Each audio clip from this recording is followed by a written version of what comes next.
Cara marah dengan anggun. Oke, kalau mau marah dengan anggun itu panggil anggun.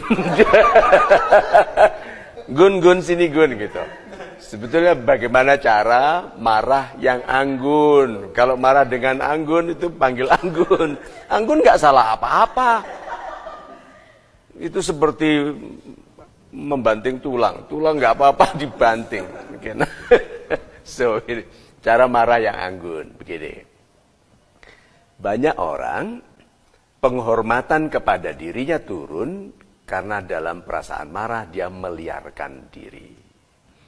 Jadi orang yang marah dan liar itu karena disemangati oleh kesombongan.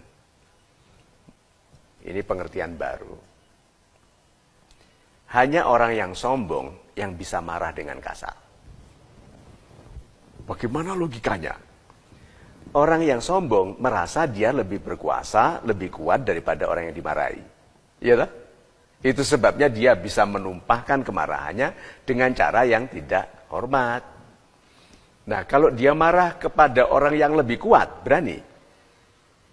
Orang lebih besar, lebih berkuasa, lebih tinggi pangkatnya, lebih berkuasa untuk bahkan memerintahkan hukuman kepada kita, kita tidak marah. Paling-paling kita gerundel. Berarti orang yang marah dengan kasar itu harus orang sombong. Berarti dia merasa mampu melukai tanpa ada pembalasan. Tuh. Untuk menghindari itu berarti pertama jangan sombong. Orang yang tidak sombong tidak marah dengan cara yang merendahkan orang lain. Kalau tidak sombong ini marahnya gini. Mas, saya harapkan Anda itu lebih mengerti daripada ini. Itu marah. Itu marah. Gitu. Orang yang selalu mengatakan gini, Pak Haikal, gitu, Pak Haikal, lalu suatu ketika dia bilang gini, Pak Haikal Ali, namanya disebut lengkap, itu marah. Kirim email, Mario, tapi kalau suatu ketika kirim email Mario Teguh, marah. Itu loh. Jadi banyak orang itu tidak mengatur perbedaan saat dia sangat ramah dengan waktu dia marah. Jadi kalau misalnya sekarang, bercanda kita ketawa. Itu tidak marah, tapi dia bercanda kita tidak ketawa. Terus tanya gini, orang yang bercanda kita tanya, maksudnya apa? Bukan main itu seperti ditempeleng, itu seperti ditampar. Nah, banyak orang tidak tahu cara itu. Jadi kalau orang Jawa bilang harus digietno itu dikeraskan. Kalau enggak digietno, enggak mengerti. Gitu. Kalau tidak dikeraskan, tidak mengerti. Gampang gitu. Jadi marah ini. Begini, karena Anda tidak patuh, Anda libur saja dulu ya, 3 bulan. Gitu. Oh baik Pak, terima kasih. Tidak tanpa gaji ya. Oh jadi kan gaji? Tidak, namanya diliburkan. Terus nanti masuknya bagaimana? Melamar lagi. Melamar lagi berarti apa? Diberhentikan. Nah, orang itu memarahi siapa sebetulnya? Memarahi orang itu tetapi memberikan teguran ke semua orang bahwa saya mampu marah seperti ini. Enggak pakai teriak-teriak, gua pecat lu, kan banyak orang begitu. Gua pecat tapi enggak pernah dipecat. Dia ternyata hobinya hanya mengancam. Nah, marah yang anggun itu marahnya orang yang menghormati dirinya, menghormati orang lain. Menghormati dirinya gini. Masa sih namanya besar, kok marahnya seperti orang kecil.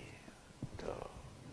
Masa sih orang beradab, kok marahnya seperti orang jahiliyah.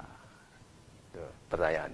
Nah kalau sudah tanya ke diri sendiri, seperti pribadi saya sendiri, saya tanya gini, kepada diri nih, kalau seandainya saya mampu marah kasar, hati saya akan tanya, masa Mario Teguh begitu? Coba bayangkan. Bayangkan malunya saya kalau saya marah kasar, lalu ada orang yang kenal saya lalu bilang, ini kan Pak Mario ya, kok marahnya norak? Coba bayangkan. Nah berarti menghormati diri sendiri, itu syaratnya. Kedua, menghormati orang yang dimarahi. Memang kita nggak pernah salah dulu, sehingga pantas dimarahi. Apalagi saya yang nakal ini, pantas dimarahi dulu waktu Ya, saya sebagai anak muda mengharapkan dimarahi dengan anggun. Coba kalau dulu ada orang tua yang marah kepada saya, Mario, katanya kamu mau jadi orang besar di masa depan, masa begini caramu belajar? Tapi kalau dibanding-bandingkan, dimarahi, dibentak-bentak, itu anak orang lain, makan kurang kamu, gitu kan? Nanti kita jadinya sakit hati lalu membalas. Paling bahaya adalah anak membalas ke orang tua dengan membodohkan diri. Biar aku nggak sekolah, biar aku ini, kan? Supaya orang tuanya terhukum. Nah, jadi kesimpulannya, jangan sombong, hormati diri sendiri, hormati yang Anda marahi, upayakan supaya dia tidak kehilangan hormat dan membangun rasa hormatnya setelah kita marahi, menjadi orang yang lebih baik. Gitu.